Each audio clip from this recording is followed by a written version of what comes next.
जय हिंद दोस्तों, आप सभी का एक बार फिर से हमारे YouTube चैनल अजीज अध्ययन पर स्वागत है। आज के इस वीडियो में हम बात करने वाले हैं 12th क्लास अकाउंटेंसी चैप्टर 2 साझेदारी फर्मों का लेखांकन यानी कि accounting for partnership firm fundamentals. इस चैप्टर का एक बहुत ही इंपॉर्टेंट पॉइंट पार्टनरशिप डीड क्या होता है यानी कि साझेदारी संलेख क्या होता है, इसका परिभाषा और इससे संबंधित जितने भी क्वेश्चन आ सकते हैं ऑब्जेक्टिव और सब्जेक्टिव सब कुछ आपका क्लियर होने वाला है। आप इजीली याद रख पाइएगा।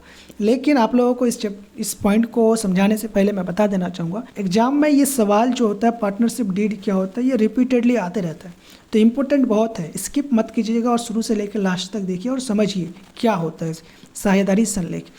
देखिए जितना ये इम्पोर्टेंट एग्जाम के पॉइंट ऑफ व्यू से है, कितनी बार आता है, लेकिन ये उतना हार्ड भी नहीं है। आप लोग छोटे बच्चे को जैसे कोई चीज़ आप देखिए समझा सकते हैं वैसे आप भी समझ जाइएगा।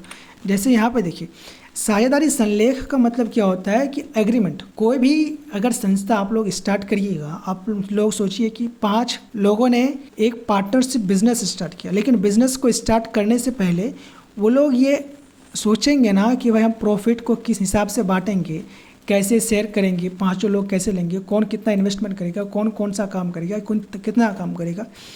तो वो क्या होता है एग्रीमेंट बनाते हैं वो। तो उसी एग्रीमेंट को कहीं ना कहीं कहा जा सकता है, क्या कहा जा सकता है, कहा जाता है आपका साझेदारी संलेख, पार्टनरशिप डीड। मतलब कि यही होता है पार्टनरशिप डीड। अब इसको परिभाषा की अगर बात करें तो साझेदारी संलेख क्या होती है एक लिखित समझौता होती है जो साझेदारी फर्म के सभी साझेदारों के बीच होता है।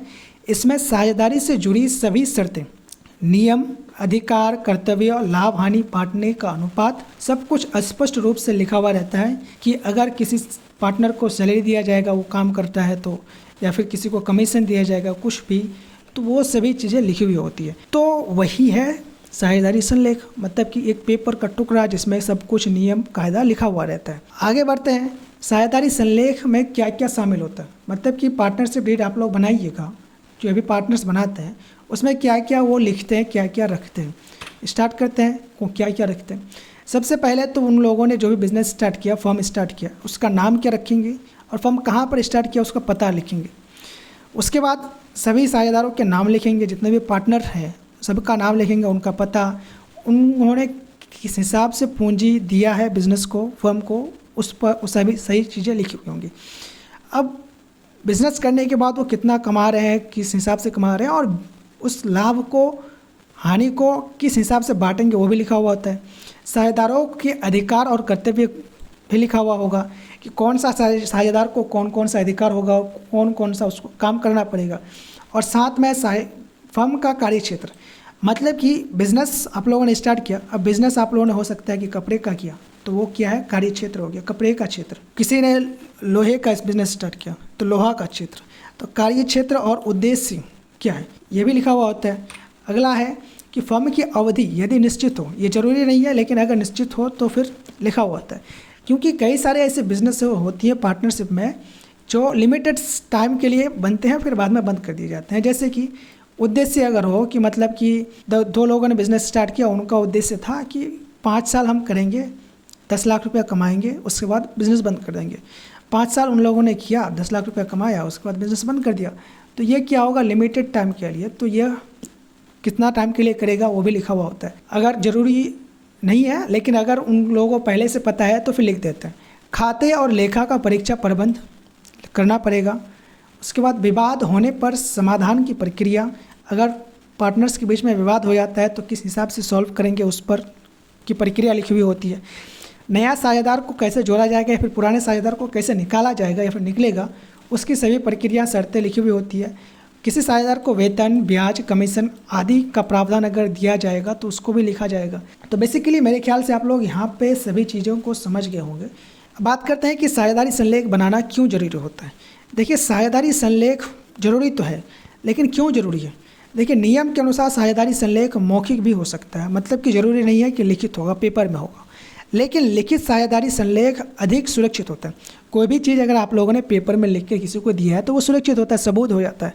लेकिन मौखिक में ऐसे तुम बक दिया मैंने बक दिया तो वो उतना वैल्यू नहीं रह जाता है। तो भविष्य में विवाद कम होगा अगर लिखित है तो।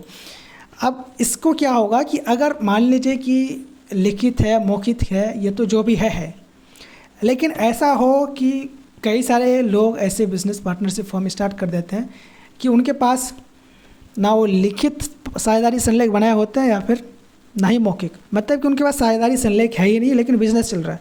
तो ऐसी स्थिति में वो क्या करेंगी, क्या प्रावधान है कानूनी व्यवस्था में, उस पर बात कर लेते हैं। देखिए, तो उस स्थिति में क्या करेगा, भारतीय साझेदारी अधिनियम 1932 की डिफ़ॉल्ट व्यवस्था लागू हो जाएगी। मतलब कि 1932 के अनुसार जो भी नियम बताया गया वो लागू होगा। जैसे कमीशन या फिर वेतन की बात करें तो किसी भी साझेदार को कमीशन या फिर वेतन सैलरी नहीं दिया जाएगा।